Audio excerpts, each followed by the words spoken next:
Alright, let's address the elephant in the room. I survived the night, you guys. Even after all the hate I received yesterday, I'm alive. I'm thriving. I don't know how, but I am. So let's address the elephant in the room. I was Christian. I am now Muslim. Let's talk about it. I even wrote down notes for you guys, which says a lot because I don't write ever anymore. So hopefully it helps me stay on track. What is the history of my faith? I grew up in a very strict Christian household. I did grow up in the US, so Western society, but I wouldn't say your typical Western household. It was very strict, and I grew up a Christian. I want to emphasize first before anyone comments, like an ignorant comment, no, this was not for a man. I know it's crazy that a woman would want to convert to Islam, right? Without it being for marriage or something. It's not that crazy. But no, it was not for a man. That's a silly question, but I just have to address it because everyone thinks apparently that it's for somebody other than myself, which it's not.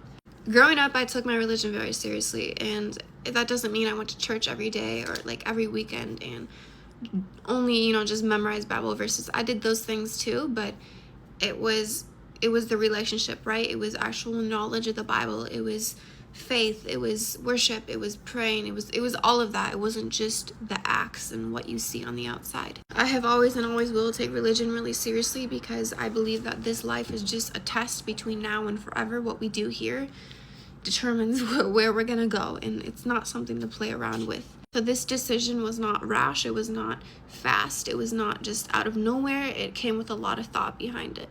I think around 19 I started getting into apologetics. And if you guys don't know what that is, it's like Muslims or Christians or whatever faith it is debating each other. So you would have debates, you would have to have quite a bit of knowledge of your faith to be able to do that.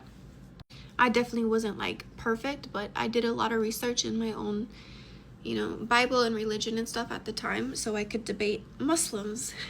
I would debate Muslims every day, just on their faith, and they would have questions about mine, and it would usually be very friendly conversations. But I enjoyed doing it because I learned more about my religion, and I thought I was doing something good, spreading the gospel.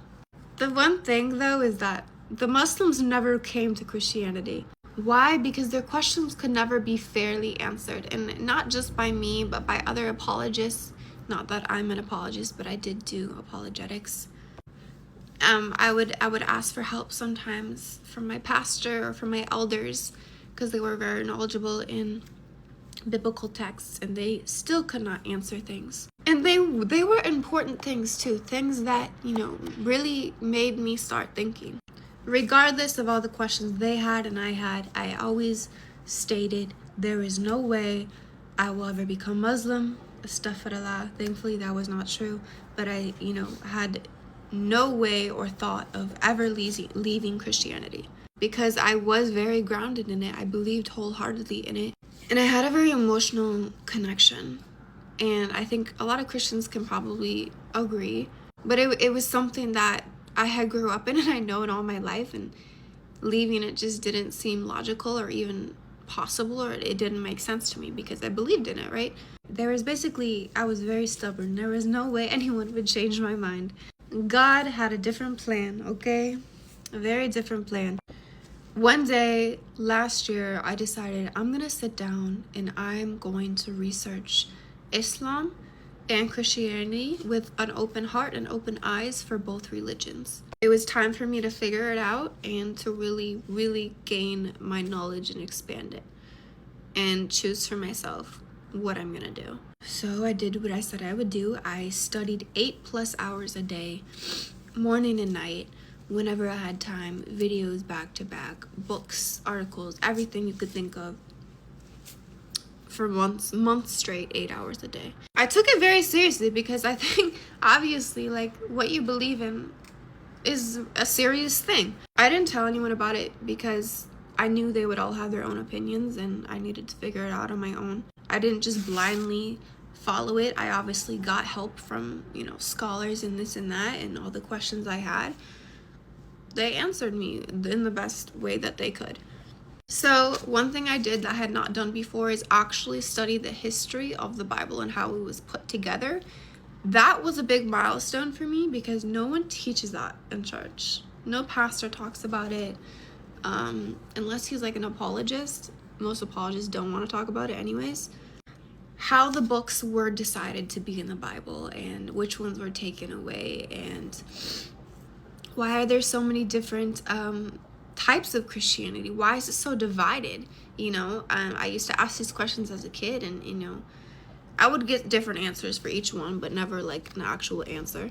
When I started researching Paul and his teachings and how different they were from the Old Testament on all the old teachings like before him, even Jesus's teachings, Paul was almost against what Jesus taught, And Christians talk about Paul a lot, but I don't think they realize that who Paul really was. And I can talk more about that in a separate video and get really into details, but those were like the main parts of like what really made me make my decision.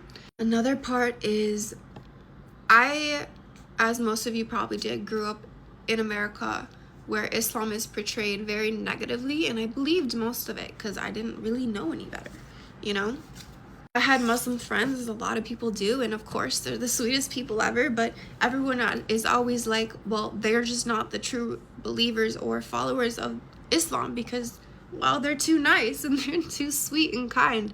All the questions and statements people here had about Islam, I decided to actually research and see if it was true. I think as women, they get scared about Islam too, because we have been taught is that women don't have rights in Islam or they're treated badly, but it's actually the complete opposite. And the people in the Bible, the women in the Bible barely had any rights, but Islam brought so many rights for women. But people don't know about it because why? The West is hiding it from you purposely, and you don't do your own research. When I actually researched Islam and I realized that it does not allow, war and harm on others like everyone else have been telling us it does allow, it really changed my aspect of everything. Of course, there are the extremist groups of Islam, but who they target is the actual Muslims who follow Islam. The Muslims don't like those groups either. The extremists are the ones who are not the true Muslims.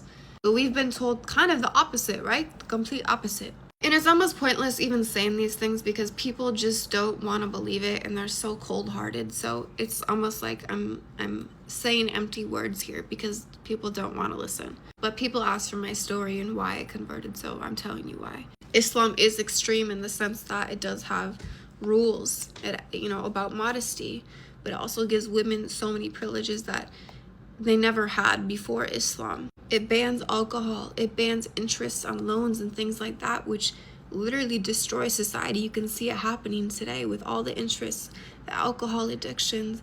It also bans pornography and all these things. But if America is a Christian nation, they don't follow Christian principles at all. Even in the Bible, it says women should cover their hair. Okay? I could talk on and on about everything, to be honest. And one thing I didn't touch on was the struggle of becoming Muslim, how alone I felt at first, having to tell my Christian family, losing pretty much all the friends that I had, facing judgment day to day. And I'm not trying to act like the victim here. Obviously, this was my choice, but I am extremely happy regardless of all those things that I did make this choice, and it is one of the best things that I have ever done. I hope that we can have a respectful conversation and discourse in the comments. I'm sure there's gonna be a lot of hate and I'll lose a lot of supporters, but regardless, I still love you all. Christian, Muslim, whatever you are, atheist, it doesn't matter. I still care about you guys, and hopefully that you care about me the same. But DM me if you want me to make a video on something else and I can try to answer some more questions. My beloved brothers and sisters, many people know Islam only through what they hear from others. That is why it is important for Muslims to represent their faith with kindness, patience, and good manners. A respectful conversation and a sincere smile can sometimes teach more than a long lecture. When you meet someone who is not Muslim, treat them with dignity and compassion. Be willing to help them, listen to them, and show concern for their well-being. These simple acts reflect the mercy that Islam encourages toward all people. If the opportunity arises, share the message of Islam gently.